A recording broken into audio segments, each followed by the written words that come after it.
La iglesia está llamada como cuerpo a aprender a caminar como es digno del Señor. Si eres cristiano, debes caminar como una criatura nueva, comportarnos como es digno de nuestra vocación. Y esa es la próxima palabra que está en el texto, la vocación. ¿Qué cosa es la vocación? Es el llamamiento. Si Dios te llamó, te separó, eso significa que Dios te ha hecho santo, te ha hecho separado. Nosotros tenemos que aprender a caminar en santidad. Pero dice también que como es digno de esa vocación. Y digno es la palabra axios, una palabra que puede traducirse peso, digno, valioso, por ejemplo, en una balanza. La palabra griega significa lo contrario a ser vano o falto o indigno. Y aquí el mensaje es, de un lado de la balanza está el peso de todas tus bendiciones en Cristo. Todo lo que Cristo ha hecho por ti está en un lado de la balanza. Y en el otro lado de la balanza está tu comportamiento. Tenemos que ser dignos. Esto tiene que equilibrarse. No puede haber desbalance entre el llamamiento y la vocación y la dignidad con que nosotros caminamos en Cristo. En otras palabras, tu testimonio debe estar a la altura de lo que Dios hizo por ti en la cruz. Ahora, Pablo también en el versículo 1 nos llama a honrar la obra de salvación que Cristo hizo en nosotros en nuestra vida cristiana. Esto es de manera general. Ahora, de lo general, Pablo va a lo específico. En lo general les dice, anden como es digno. Pero, ¿cómo se camina en esa dignidad según el llamamiento? ¿Cómo se dice, cómo se hace lo que dice el versículo 1? Vayan al versículo 2. Dice, con toda humildad y mansedumbre, soportándoos con paciencia los unos a los otros en amor. Entonces, ¿qué es lo segundo que vemos aquí en este texto? Camina en semejanza a Cristo. Camina en semejanza a Cristo. Nuestra vocación en Cristo se verá en la práctica porque no es el conocimiento lo que tengamos, sino lo que hacemos con este conocimiento. La unidad espiritual, hermanos, es el resultado de la madurez espiritual. La iglesia no caminará en unidad espiritual si es un grupo de cristianos inmaduros que no se esfuerzan por crecer espiritualmente en Cristo. Y la madurez espiritual es simplemente andar en semejanza a Cristo. No hay nada místico, no hay nada misterioso en esto. Es simplemente cómo actuamos y cómo reaccionamos. ¿Cómo se ve en la práctica tu semejanza a Cristo? Dos cosas. ¿Cómo actuamos y cómo reaccionamos? Vayan a la primera parte del versículo 2. ¿Cómo actuamos? ¿Cómo debemos actuar? Dice esta parte, con toda humildad y mansedumbre. No un poquito, con toda significa con toda la humildad y mansedumbre que conlleva esto. Por una parte se nos dice que actuemos con humildad y mansedumbre. ¿Qué cosa es humildad? Humildad. Humildad es aquella actitud que reconoce el propio lugar bajo la condición de criatura de Dios. La persona humilde reconoce su dependencia de Dios, no busca el dominio sobre sus semejantes, sino que aprende a darles valor por encima de sí mismo. No es un desprecio voluntario por uno mismo, sino una honesta valoración de uno mismo como criatura y de la conciencia de que no somos nada, ni tenemos nada que Dios no nos haya dado. El concepto de humildad es simplemente tener un concepto eh, adecuado de quién tú eres delante de Dios. Y el Señor Jesús es el paradigma de la humildad. Hermano, porque siendo Dios de gloria, el que habló al mundo a la existencia, el que tiene todas las cosas en sus manos, se humilló a sí mismo a vivir en esta carne y murió como un criminal, siendo la persona más santa y poderosa que ha existido. Entonces, ¿quieres conocer qué es humildad? Mira a tu Señor. Mira a tu Señor. Eso es lo primero que nosotros tenemos que imitar en cuanto a la semejanza de Cristo. Actúa como Cristo. Dice Filipenses 2:3, nada hagáis por contienda o por vanagloria, antes bien con humildad, estimando cada uno a los demás como superiores a él mismo. Esto es, en este sentido, es la humildad. Y Pablo de aquí, ustedes saben, que llama a los creyentes a mirar el ejemplo de Cristo. Pero Pablo liga la humildad con otra característica del carácter cristiano, que es la mansedumbre. La mansedumbre o gentileza. La mansedumbre es aquella serenidad de espíritu pacífica y humilde, en virtud de la cual el hombre no se deja arrebatar fácilmente de la cólera con motivo de las faltas o el enojo de los demás. Dios mora en un espíritu manso. Ser manso, hermanos, no es debilidad. Ser manso es tener tu poder bajo control. La palabra, y se los voy a explicar así, describe a un caballo, a una medicina o al viento. Un caballo que no está domado, salvaje, nadie se puede acercar a él. Puede matar a cualquiera de una patada. Un caballo domado puede ganar carreras. Puede ser muy útil. Una medicina en una dosis adecuada cura. Una sobredosis de esa misma medicina te puede matar. Un viento huracanado es destructivo. Una brisa fresca en un día caluroso es refrescante. Una brisa suave. Así es la palabra manso, gentil. Dice el Señor,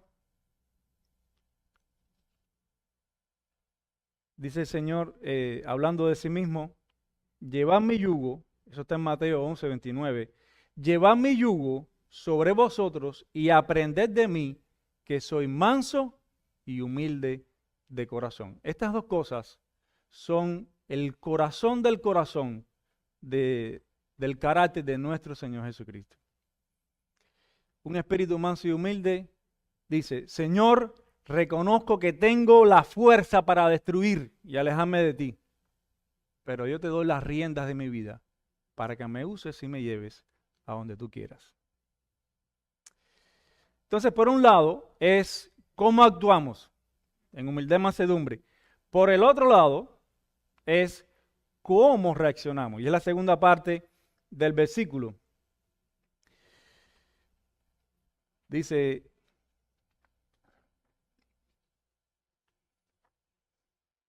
la segunda parte del versículo,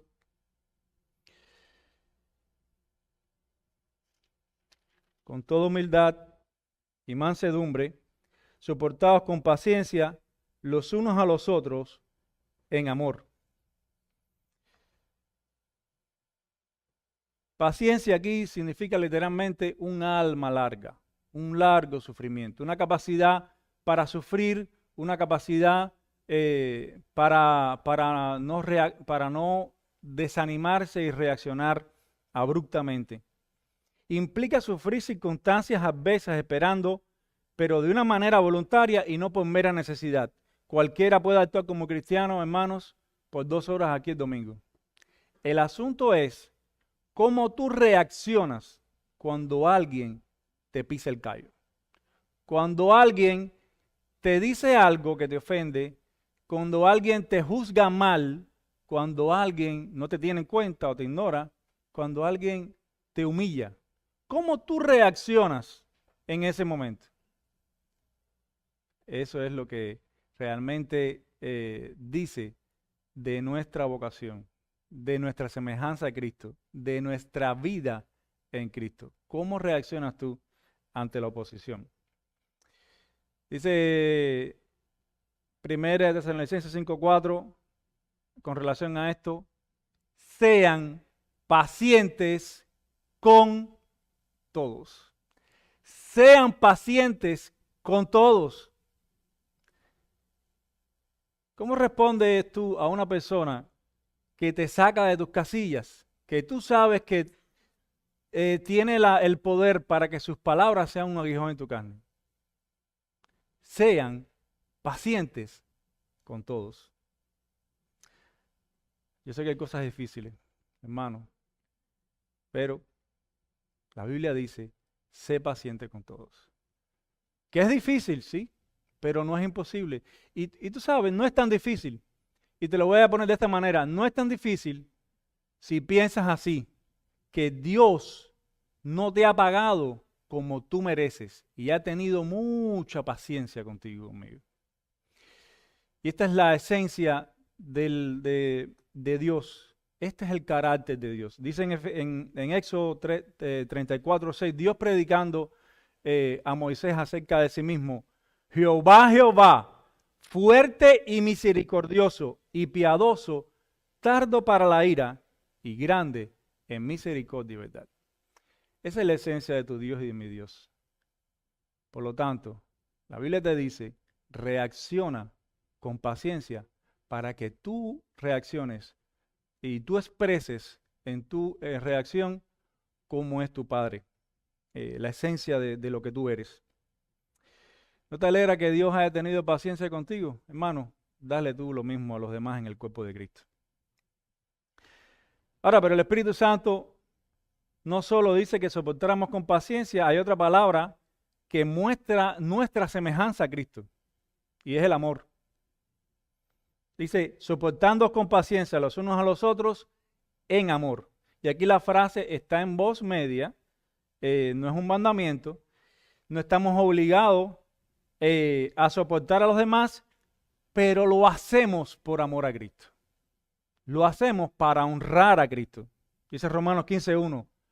Así que los que somos fuertes debemos soportar las flaquezas de los débiles y no agradarnos a nosotros mismos.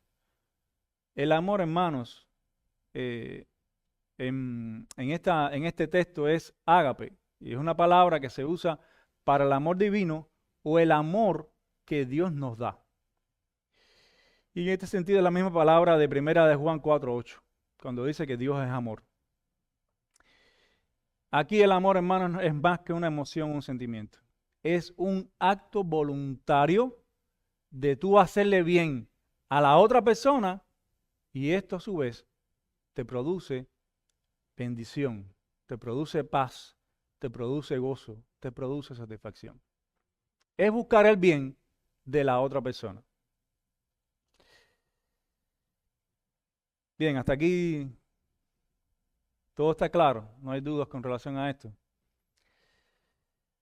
Entonces, en el versículo 1 se nos exhorta a seguir nuestro llamado, en el 2 a caminar en semejanza a Cristo, en el 3 se nos dice, del 3 al 6, que debemos proteger esta unidad. Y lo próximo que Pablo exhorta es, protege la unidad del cuerpo de Cristo, protege la unidad espiritual del cuerpo de Cristo. Dice el 3, vamos al 3, solícitos en guardar la unidad del Espíritu en el vínculo de la paz. Aquí Pablo nos llama a guardar la unidad del cuerpo, pero noten que es guardar, que es lo mismo que proteger, no es fabricar ni crear. Nosotros no estamos llamados como iglesia a crear un programa organizacional para promover la unidad de la iglesia. No, esa unidad ya está hecha, eso lo vamos a ver. Nosotros simplemente lo que tenemos es que guardar esa unidad. No hay nada que podamos hacer en la carne que pueda crear esa unidad. Esa unidad es algo divino y celestial. La unidad del cuerpo es completamente dependiente y originada por el mismo Señor Jesucristo, que es la cabeza del cuerpo. Más allá todavía, es una obra de toda la Trinidad. Fíjense que el texto dice un cuerpo, un espíritu, un Señor, un Dios y Padre.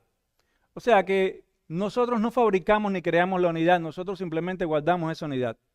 El Dios triuno ha unido su cuerpo en un solo bautismo, una fe, una misma esperanza.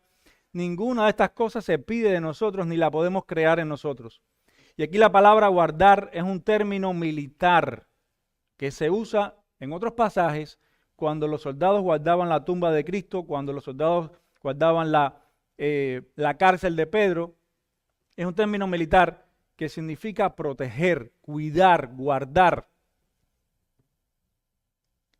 Pablo dice que nosotros debemos proteger, vigilar, cuidar y guardar la unidad del Espíritu, la unidad del cuerpo de Cristo en el vínculo de la paz.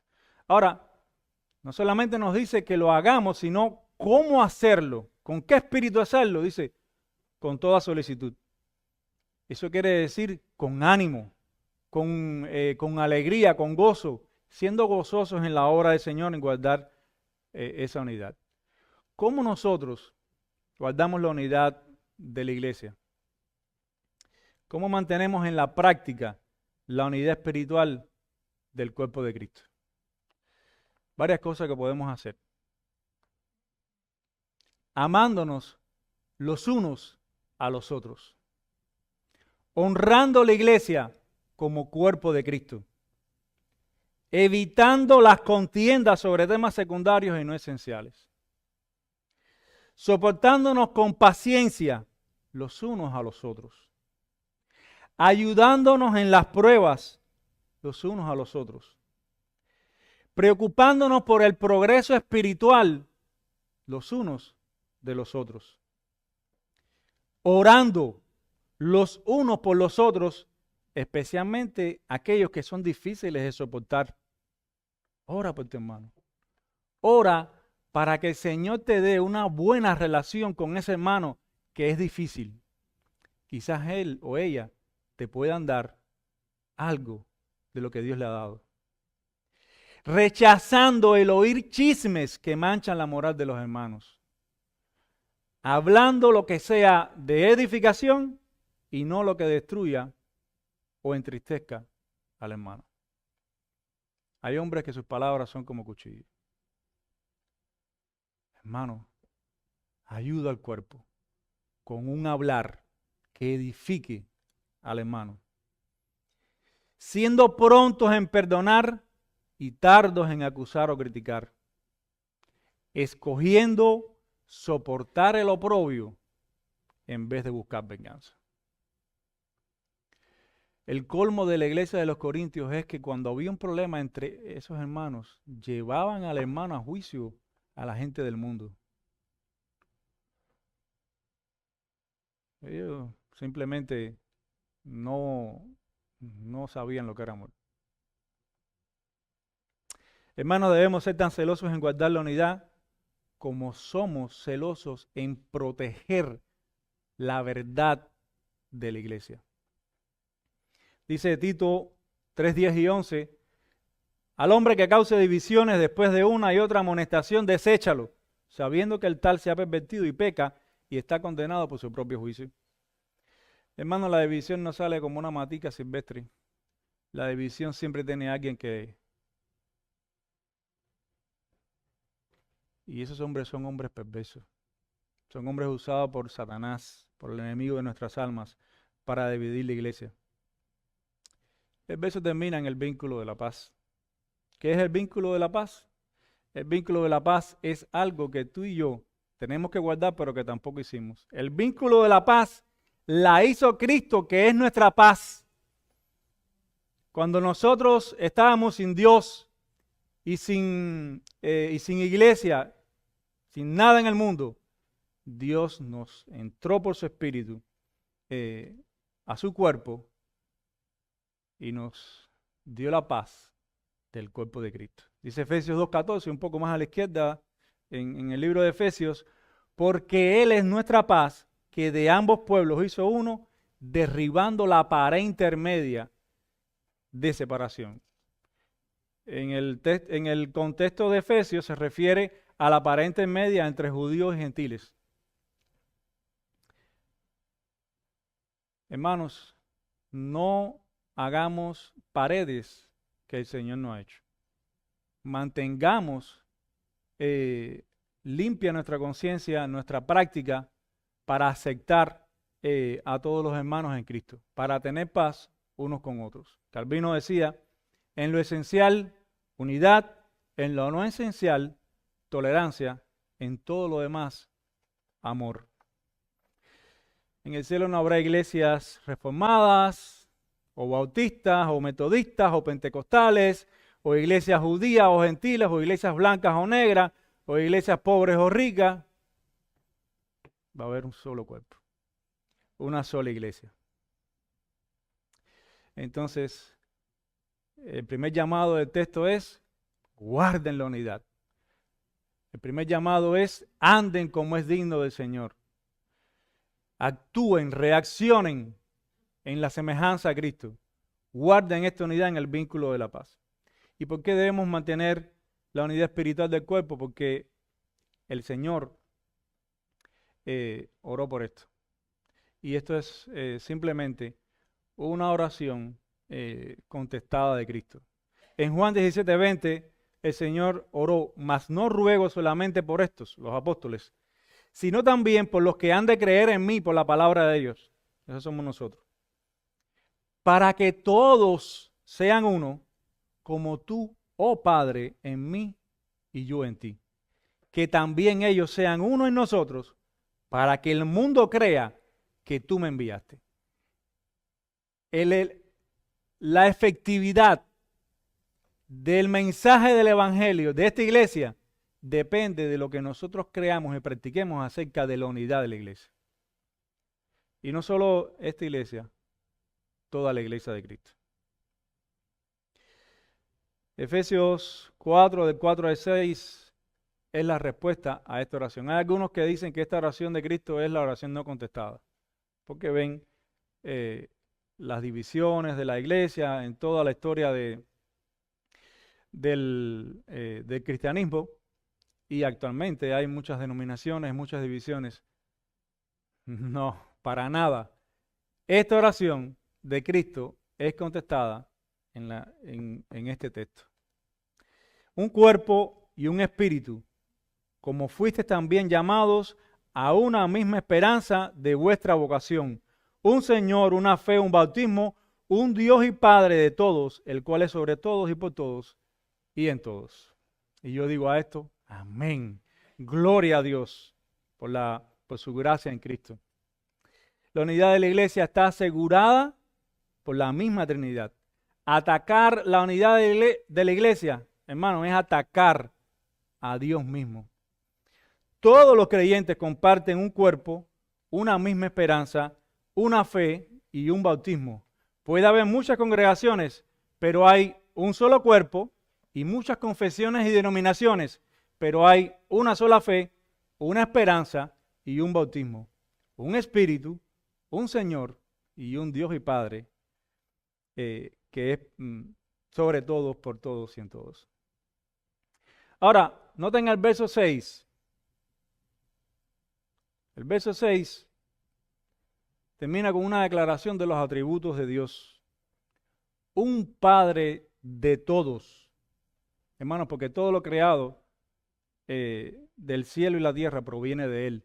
Dios es el Rey, el juez y el soberano de todos. Pero más allá, para nosotros no es una deidad distante, es un Dios Padre.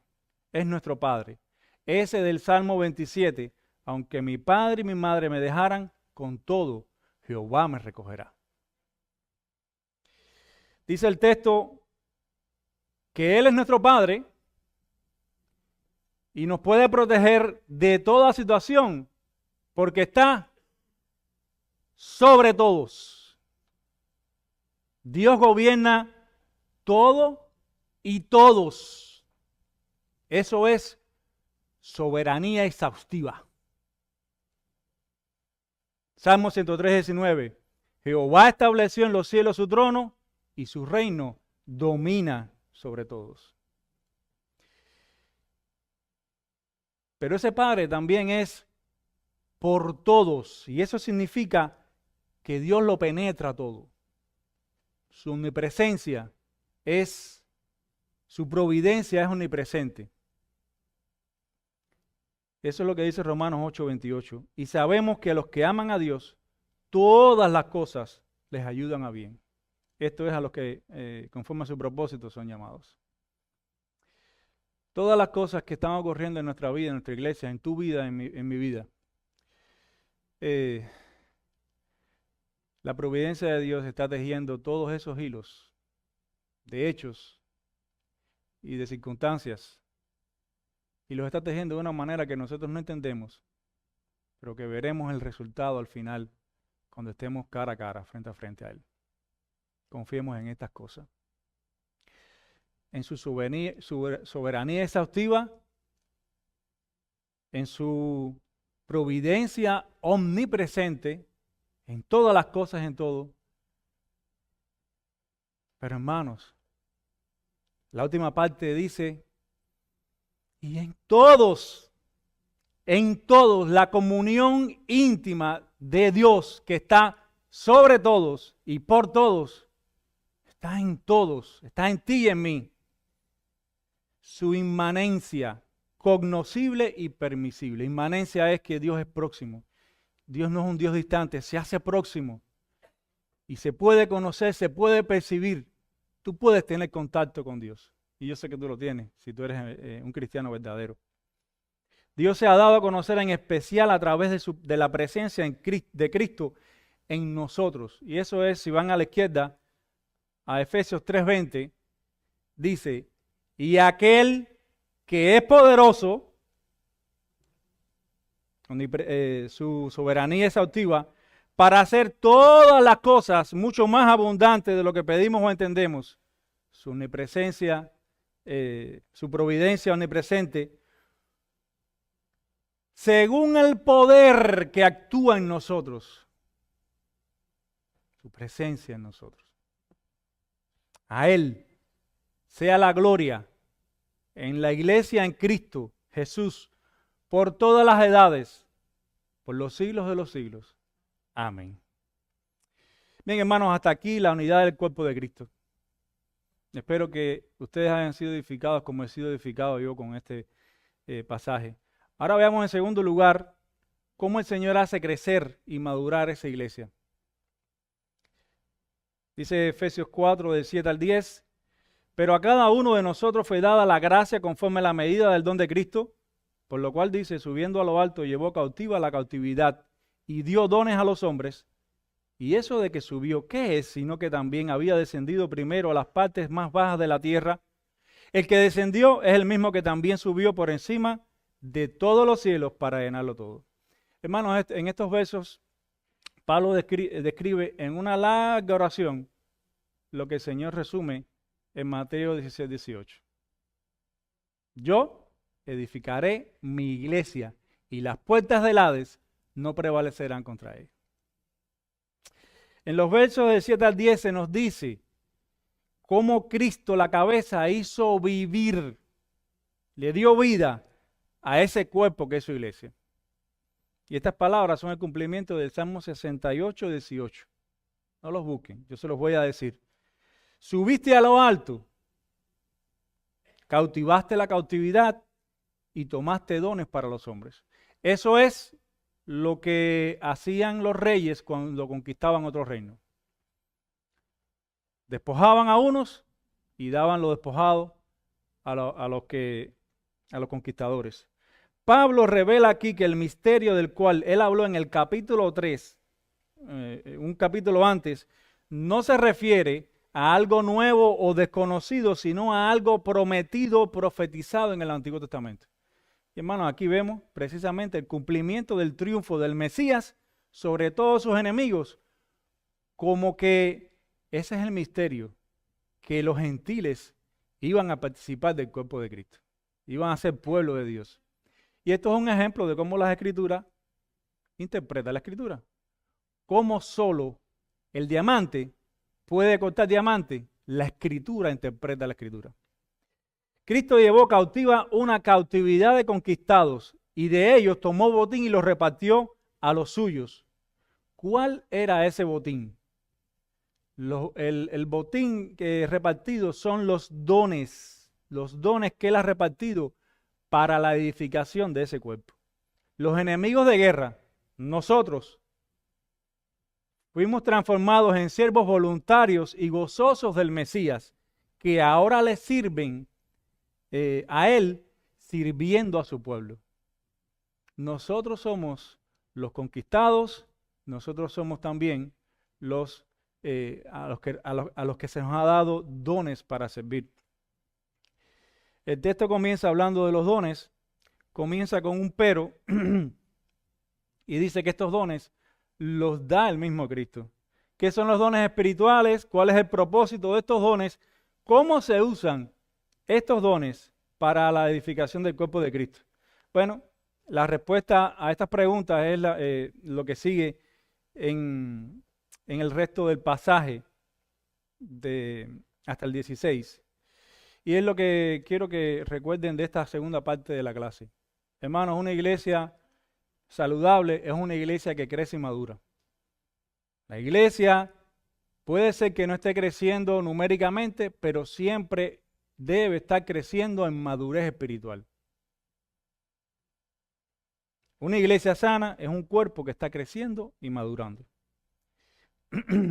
Ahora, déjame aclarar algo. Que la iglesia crezca y eso sea un signo de salud, no quiere decir que las iglesias grandes todas sean saludables, ni que una iglesia pequeña sea débil. El tamaño del lugar, el dinero que entra en las ofrendas, el outreach, el alcance que pueda tener una iglesia en el pueblo, en la comunidad, no siempre es sinónimo de salud espiritual. No estamos hablando aquí de que una iglesia tiene que ser grande, tener muchas conferencias, invitar a gente importante, tener un tesoro. Eso no es lo que estamos hablando. Primero debemos ver que la iglesia, cuando crece, y en este texto realmente es lo que el corazón de este texto es que la iglesia crece en madurez a la semejanza de Cristo. Ese es el objetivo de la iglesia. Efesios 4:7 dice, pero a cada uno de nosotros fue dada la gracia conforme a la medida del don de Cristo. O sea, cada uno, y eso también lo dice 1 Corintios 12, a cada uno el Espíritu nos dio un don, una actividad. Y si tú no tienes un don, no eres de Cristo. Porque aquí dice que si Cristo conquistó en ti ese enemigo que había, te dio dones de despojo, pero dones para servirlo a Él. Los dones que da el Señor son nada más y nada menos que las joyas de su corona. La corona de triunfo, la corona del rey triunfador. Esas joyas son los dones. En la primera parte del texto se refiere como hombres dotados de habilidades especiales para la edificación espiritual. Son hermanos que nos equipan a la iglesia para servir. Noten que el propósito de estos hombres dones no es que ellos sirvan y la iglesia se siente a mirar. Hay tiempo de mirar y hay tiempo de escuchar, pero no es que la iglesia va a estar siempre sentada comiendo bueno, porque nosotros sabemos lo que pasa cuando uno come bueno todos los días y no ejercita. ¿Qué es lo que pasa? Síndrome metabólico, diabetes, hipertensión, ácido úrico, glicemia, colesterol.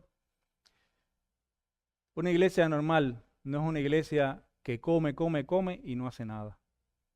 Estos hombres preparan la palabra, la desmenuzan, la hacen comestible, la hacen entendible para equiparnos a nosotros, para que entendamos qué es lo que tenemos que hacer.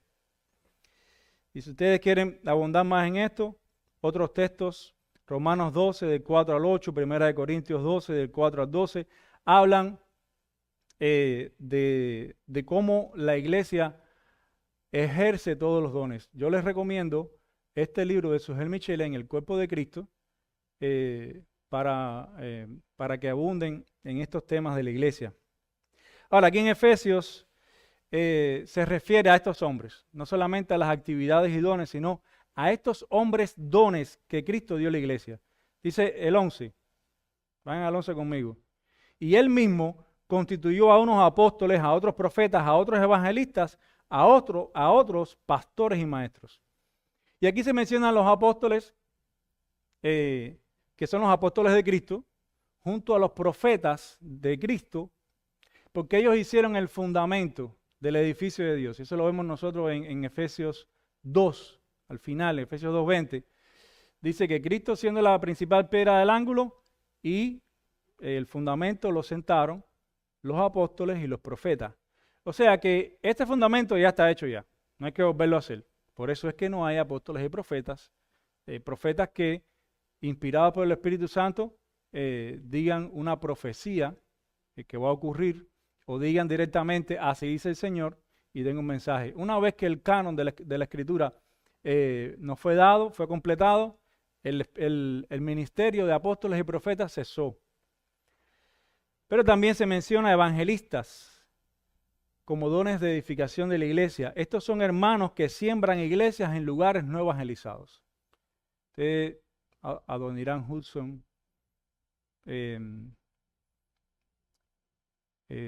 ayúdenme, William Carey, George Whitefield,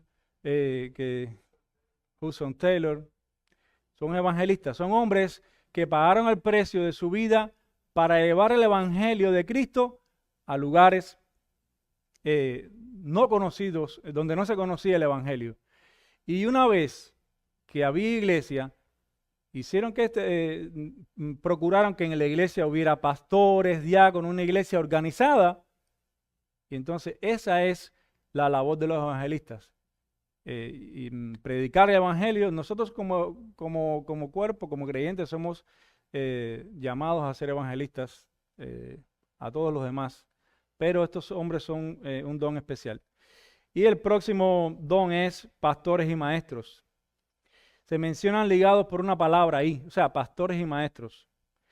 Significa que la labor principal del pastor es enseñar la palabra, alimentar el cuerpo de Cristo con el alimento adecuado para que la iglesia crezca en madurez y sea equipada. Efesios 4 dice, a fin de perfeccionar a los santos para la obra del ministerio, para la edificación del cuerpo de Cristo. El ministerio de los pastores es enseñar. Ellos pastorean enseñando y enseñan pastoreando. Nota que la meta es capacitar a los santos para la obra, para el servicio, para que trabajen en la edificación del cuerpo de Cristo. Y aquí la palabra capacitar puede ser traducida a restaurar. Es como lo que hacían estos pescadores que fueron después apóstoles cuando arreglaban sus redes para que no hubiera huecos y pudieran atrapar a todos los peces. Es la misma palabra, es lo que hacen los pastores, equipan, restauran, para que la iglesia pueda tener un ministerio efectivo de edificación. Y esto es lo mismo que dice 1 de Pedro 4, 10 y 11. Cada uno, según el don que ha recibido, ministrelo a los otros como buenos administradores de Dios, de la multiforme gracia de Dios. Si alguno habla, hable conforme a las palabras de Dios. Si alguno ministra, ministre conforme al poder que Dios da, para que en todo sea Dios glorificado en Jesucristo, a quien pertenecen la gloria y el imperio por los siglos de los siglos. Amén. Entonces, el ministerio de los pastores no es hacer todo en la iglesia, es equiparnos a nosotros para que nosotros podamos, según el don que el Espíritu nos haya dado, ayudar a la edificación del cuerpo de Cristo. Y esto es la obra del ministerio, lo que dice el texto. La obra del ministerio no la hacen los pastores y maestros, ellos nos equipan. Dice el 13, ¿para qué nos equipan? Para que todos lleguemos a la unidad de la fe y del conocimiento del Hijo de Dios. Fíjense que el objetivo de la obra del ministerio es la edificación del cuerpo de Cristo, la unidad de la fe. Aquí se habla de una fe objetiva, es una fe que conlleva las doctrinas esenciales de la iglesia y el conocimiento íntimo de Cristo, que tú puedas saber y experimentar cómo es la comunión íntima con el Señor de tu cabeza. ¿Cómo luce una iglesia madura en Cristo? La respuesta la encontramos en los versos 14 y 16, donde se describe el propósito del crecimiento y madurez de la iglesia. Primero, debemos trabajar en la conformidad del cuerpo. Hay cuerpos que no tienen mucha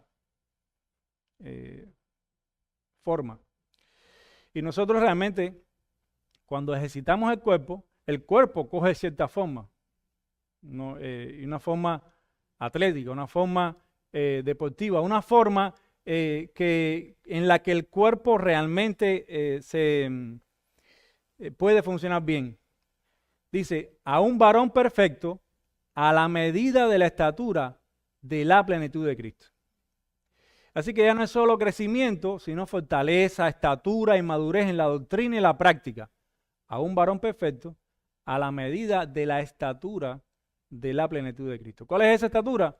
Que la iglesia debe expresar la plenitud de Cristo, la llenura de Cristo, que todos podamos expresar en nuestra vida el carácter de Cristo mediante el fruto del Espíritu, las nueve gracias espirituales o virtudes espirituales del carácter de Cristo. ¿Cuál es la meta del ministerio de la palabra? Efesios 4:14. Para que ya no seamos niños fluctuantes llevados por doquiera de todo viento de doctrina, por estratagema de hombres que con astucia, que emplean con astucia las artimañas del error. Y aquí la expresión es como un barco llevado por las olas de un lado a otro, sin rumbo, que no tiene timón, no tiene timonel, la tripulación. De hecho, este asunto de del barco, nosotros, el barco de la iglesia no tiene tripulantes y invitados, todos son tripulantes. O sea, todos tienen que aprender a cómo usar una soga, a bajar la vela, a ayudar con el timón. Y eso es lo que pasa aquí. Aquí está diciendo que una iglesia que no ha madurado es una iglesia donde la gente no ha aprendido a hacer lo que tiene que hacer para que el barco coja su rumbo y no vaya a la deriva, dando trastazos. Esto pasaba en Corintio, la división de iglesia. Más adelante, en la historia de la iglesia, vemos cómo hombres trataron de dividir la iglesia en clero y laicos. Después otros hombres que quisieron hacer algo con la iglesia, como que todavía tenemos que hacer todos los mandamientos de esta manera, como el Antiguo Testamento, y quitaron la visión de Cristo, los adventistas, los testigos de Jehová.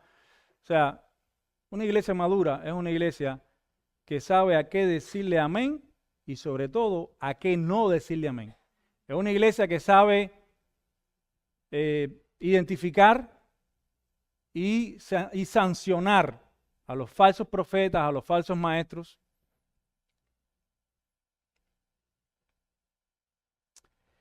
No es una iglesia donde los miembros son carnales, que son fácilmente movidos por las opiniones del mundo. Iglesias donde en vez de predicarse la palabra de Dios, se predican las cosas de filosofía, de teosofía, de las noticias del mundo y cosas así. El Espíritu de Dios usa la palabra de Dios para hacer a los hijos de Dios crecer a la semejanza del Hijo de Dios. ¿Y cómo se debe edificar, en último lugar, el cuerpo de Cristo? Esto es lo que sigue en 15.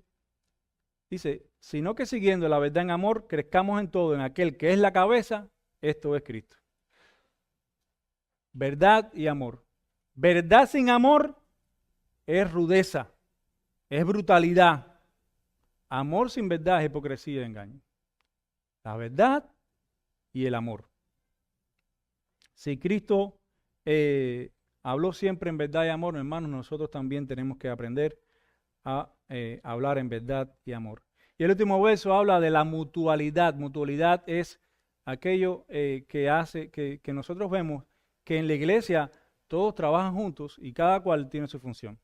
Dice el 16, de quien todo el cuerpo bien concertado y unido entre sí por todas las coyunturas que se ayudan mutuamente, según la actividad propia de cada miembro, recibe su crecimiento para ir edificándose en amor.